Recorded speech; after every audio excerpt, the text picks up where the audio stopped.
So tribes begin to send people to the mountains to have visions, to try to figure out how they could survive. At that time, there was 100,000 cities in the Mississippi Valley alone called the Mound Civilization. Cities built on great mounds. Those mounds are still there.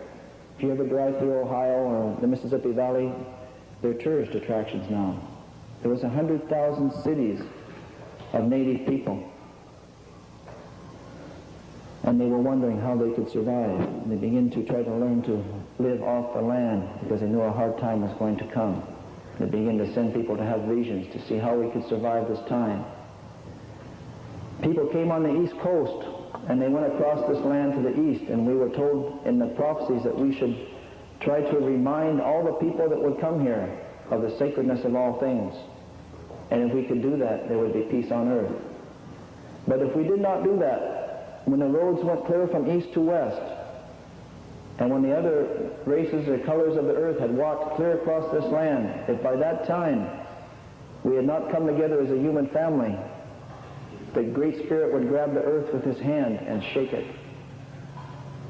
And so if you read the treaty negotiations from Red Jacket of the Six Nations on the east coast of this land, clear to Chief Joseph and Chief Seattle on the west coast of this land, they all said the same thing.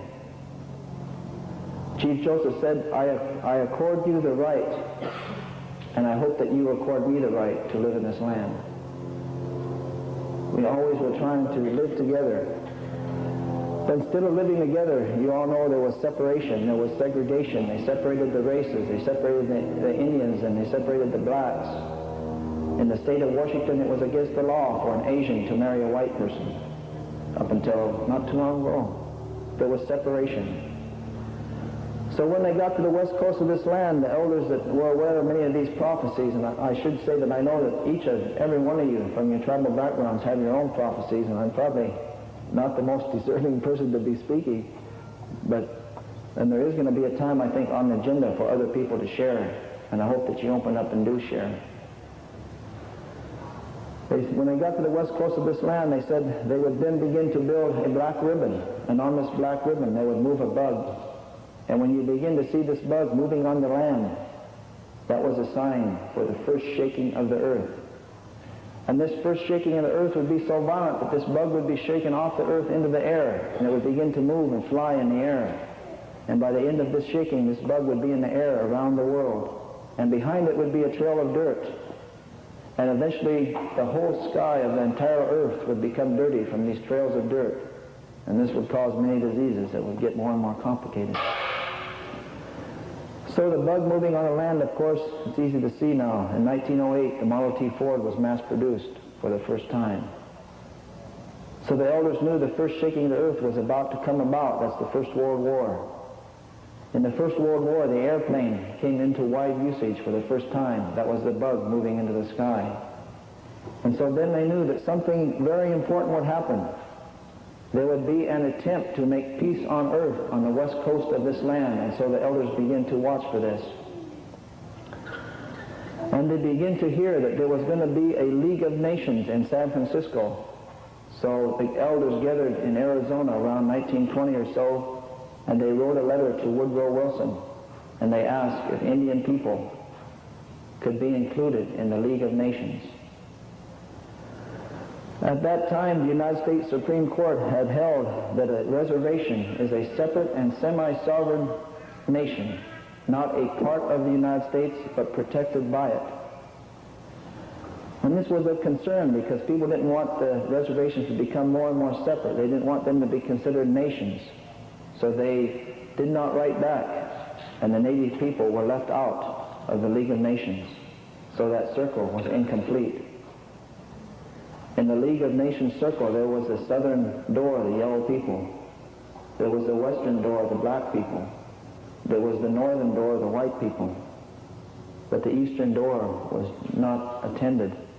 And the elders knew that peace would not come on earth until the circle of humanity is complete. Until all the four colors sit in the circle and share their teachings, then peace will come on earth. So they knew things would happen. Things would speed up a little bit. There would be a cobweb built around the earth, and people would talk across this cobweb. When this talking cobweb, the telephone, was built around the earth, a sign of life would appear in the east, but it would tilt and bring death. It would come with the sun. But the sun itself would rise one day, not in the east, but in the west. So the elders said, when you see the sun rising in the west, and you see the sign of life reversed and tilted in the east, you know that the great death is to come upon the earth. And now the Great Spirit will grab the earth again with his hand and shake it. And this shaking will be worse than the first. So the sign of life reversed and tilted, they called that the swastika. And the sun rising in the west was the rising sun of Japan. These two symbols are carved in stone in Arizona. When the elders seen these two flags, these were the signs that the earth was to be shaken again. And the worst misuse of the guardianship of fire is called the gourd of ashes. They said a gourd of ashes will fall from the air. It will make the people like blades of grass in a prairie fire, and things will not grow for many seasons. I saw on TV not too long ago they were talking about the atomic bomb, the gourd of ashes. They said it was the best kept secret in the history of the United States. The elders wanted to speak about it in 1920 at the League of Nations. They would have spoken of it and foretold its coming if they could have entered into the League of Nations. The elders tried to contact President Roosevelt and ask him not to use the gourd of ashes because it would have great effects upon the earth and eventually cause an even greater destruction in the third shaking of the earth, the Third World War. But I'll get to that in a few minutes. So they knew that after the second shaking of the earth and they saw the gourd of ashes fall from the sky, they knew then they would be trying to make peace on the other side of this land.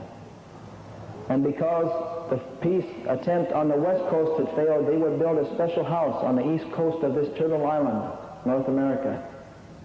And all the nations and the peoples would come to this house, and it would be called the House of Mica. It would shine like the mica on the desert shines. So the elders began to see they were building the United Nations made out of glass that reflects like the mica on the desert. So they knew this is the House of Mica, and all the peoples of the earth should go to it.